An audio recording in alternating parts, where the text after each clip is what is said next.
নমস্কার বন্ধুরা, আমি সোনু সোনু কিচেনে সকলকে স্বাগত জানি। আজ তোমাদের সঙ্গে এই গরমে খাবার জন্য একটি সহজ পাচ্যকর হেলদি ব্রেকফাস্ট বা ডিনার লাঞ্চেও তোমরা বানিয়ে নিতে পারো, আবার বাচ্চাদেরকে টিফিনও বানিয়ে দিতে পারো। রেসিপিটা খুবই সহজ বানানো বন্ধুরা, খুব অল্প উপকরণ দিয়ে চটজলদি বানিয়ে ফেলতে পারবে। তো চলো ভিডিওটা দেখতে থাকো, আশা করছি রেসিপিটা তোমাদেরকে খুব ভালো লাগবে। রেসিপিটা বানানোর জন্য বড় সাইজের একটা বোল নিয়ে নিয়েছি, তারপর নিয়ে নিচ্ছি 2 কাপ আটা মেজারমেন্ট কাপের। তোমরা চাইলে ময়দা ব্যবহার করতে পারো, কিন্তু এখানে হেলদি একটা রেসিপি বানাচ্ছি, সেই জন্য এখানে আটাটাই ব্যবহার করার চেষ্টা করবে বন্ধুরা। তো 2 কাপ আটা আমি নিয়ে নিয়েছি, তারপর নিয়ে নিচ্ছি ওই কাপ মেপেই 1 কাপ সুজি, তারপর দিয়ে দেবো স্বাদ মতো লবণ। সুজি না থাকলে তোমরা স্কিপ করে দিতে পারো, শুধু আটা দিয়েও বানিয়ে নিতে পারো। শুকনো অবস্থায় এগুলোকে সব একসঙ্গে ভালো করে মিশিয়ে নিচ্ছি হাত দিয়ে। আর হ্যাঁ বন্ধুরা, তোমরা যারা আমার চ্যানেলে প্রথম ভিজিট করছো তো অবশ্যই চ্যানেলটি সাবস্ক্রাইব করে দিও, চ্যানেলের পাশে থাকা বেল আইকনটি প্রেস করে দিও, এতে করে নতুন ভিডিও আপলোড করলে অল নোটিফিকেশন তোমাদের কাছে পৌঁছে যাবে।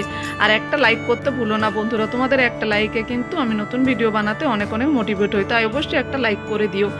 তো দেখো, কথা বলতে বলতে এখানে আমি ওই কাপ মেপে 2.5 কাপ জল দিয়ে দিয়েছি। জলটা দিয়ে এখন আমি একটা হ্যান্ড ব্লেন্ডারের সাহায্যে ভালো করে এটাকে মিশিয়ে নিচ্ছি।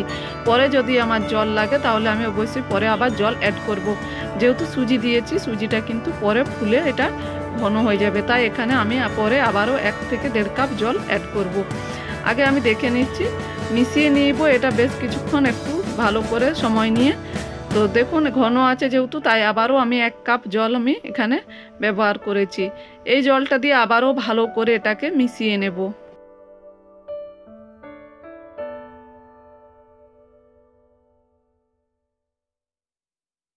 তো বেশ কিছুক্ষণ সময় নিয়ে আমি কিন্তু এটাকে মিশিয়ে নিয়েছি। টোটাল আমার জল লেগেছে 3.5 কাপ, আগে 2.5 কাপ দিয়েছিলাম, তারপর 1 কাপ লেগেছিল। এখন আমি কিছু ভেজিটেবল কেটে রেখেছি, সবজি গাজর গ্রেট করে নিয়েছি, দিয়েছি টমেটো কুচি একটা, তারপর দিয়েছি বাঁধাকপি, তারপর দিয়ে দিচ্ছি ক্যাপসিকাম একটা, বা ক্যাপসিকামের হাফ নিয়ে নিয়েছি। আর এখানে দিয়ে দিচ্ছি একটা ছোট সাইজের কুচনো পেঁয়াজ। তোমরা যে যেরকম সবজি পছন্দ করো এখানে কিন্তু অ্যাড করতে পারবে বন্ধুরা। তারপর দিয়ে দিচ্ছি একটা শুকনো লঙ্কা কুচিয়ে দিয়েছি, তোমরা চাইলে এখানে কাঁচা লঙ্কাও দিতে পারো, আবার চিলি ফ্লেক্সও দিতে পারো। তারপর দিয়েছি 1/2 চামচের মতো এখানে গোলমরিচ গুঁড়ো। আর এখানে দিয়ে দিচ্ছি আমি একটা নুডলস মশলা। তোমরা তোমাদের পছন্দ মতো মশলা কিন্তু এখানে ব্যবহার করতে পারো, কোনো অসুবিধে নেই। এখন সব কিছু ভালো করে মিশিয়ে নিচ্ছি। যদি বাচ্চা থাকে বন্ধুরা তাহলে কিন্তু ঝালটা একটু কম দেবেন, বাচ্চারা বেশি ঝাল খেতে পছন্দ করে না। যদি আপনারা নিজেরা খান তাহলে ঝালটা বুঝে দেবেন, যে যেরকম ঝাল পছন্দ করেন। আমি একটু ঝালটা কম দিয়েছি। ভালো করে সবজিগুলো মিশিয়ে নিয়েছি সবগুলোকে। তো ব্যাটারটার ঘনত্বটা দেখুন এইরকম আছে। তো ব্যাটারটা খুব বেশি গাঢ় আর খুব বেশি পাতলা হবে না বন্ধুরা, এইরকম ঘনত্ব রেখে দিতে হবে ব্যাটারে। আগে থেকে আমি এখানে তাওয়া বসিয়ে দিয়েছিলাম, এখন ব্রাশ করে নিচ্ছি তেলটা দিয়ে। তোমরা যদি ননস্টিকে বানিয়ে থাকো তাহলে কিন্তু তেল ব্রাশ করারও দরকার পড়বে না বন্ধুরা। আমি একটা অ্যালুমিনিয়ামের তাওয়ায় বানাবো নাস্তাটা, তার জন্য আমি এখানে একটু তেল ব্রাশ করে দিচ্ছি, তাছাড়া কিন্তু নাস্তাটা উঠতে চাইবে না। এখন 2 হাতা থেকে 3 হাতা আমি এরকম করে দিয়ে দিচ্ছি ব্যাটারটা দিয়ে দেবো। আমি কিন্তু খুব বেশি এটাকে বসাবো না, হালকা একটু এইভাবে নাড়াচাড়া করে নিয়ে গোল করে দিচ্ছি। খুব বেশি এটাকে কিন্তু করার দরকার নেই, আপনি আপ কিন্তু এটা অটোমেটিক সেট হয়ে যাবে চারদিকে। তারপর ঢেকে দেব এটাকে আমি 2 থেকে 3 মিনিট, একদম লো টু মিডিয়াম আছে। তো দেখুন ঢাকা খুলে দিচ্ছি, উপরটা ড্রাই হয়ে গেছে আর সাইডগুলোও কিন্তু দেখো কত সুন্দর ভাজা হয়ে গেছে। এখন আমি উল্টে দিচ্ছি, দেখো উল্টে দিতে কিন্তু নিচে কিন্তু লেগে যায়নি বন্ধুরা, সুন্দরভাবে উঠে এসেছে। এইভাবে একটু তেল ব্রাশ করে নিলে কিন্তু কোনোভাবে তাওয়ার মধ্যে আটকে যাবে না বন্ধুরা। আমরা অনেকেই আছি যারা অ্যালুমিনিয়াম বা লোহার তাওয়ায় বানিয়ে থাকি, তারা কিন্তু এভাবে একটু বানিয়ে নিতে পারে, খুব সহজে এটা কিন্তু উঠে আসবে, তাওয়ার মধ্যে আটকাবে না। তো এইভাবেই আমি সবগুলো বানিয়ে নেব নাস্তাগুলো। তোমরা চাইলে দেখবে খুব সহজেই এটা বানিয়ে ফেলতে পারবে। অনেক বাচ্চা আছে বন্ধুরা যারা সবজি খেতে একদমই পছন্দ করে না, তাদেরকে বানিয়ে এইভাবে খাওয়াতে পারো, তারা বুঝতে পারবে না যে এর মধ্যে তোমরা কত রকমের সবজি দিয়েছো। এইভাবে বানিয়ে দিলে বাচ্চারাও কিন্তু খুব সহজেই খেয়ে ফেলবে, তারা বুঝতেই পারবে না বন্ধুরা যে তারা কত রকমের সবজি ফটাফট খেয়ে ফেলেছে।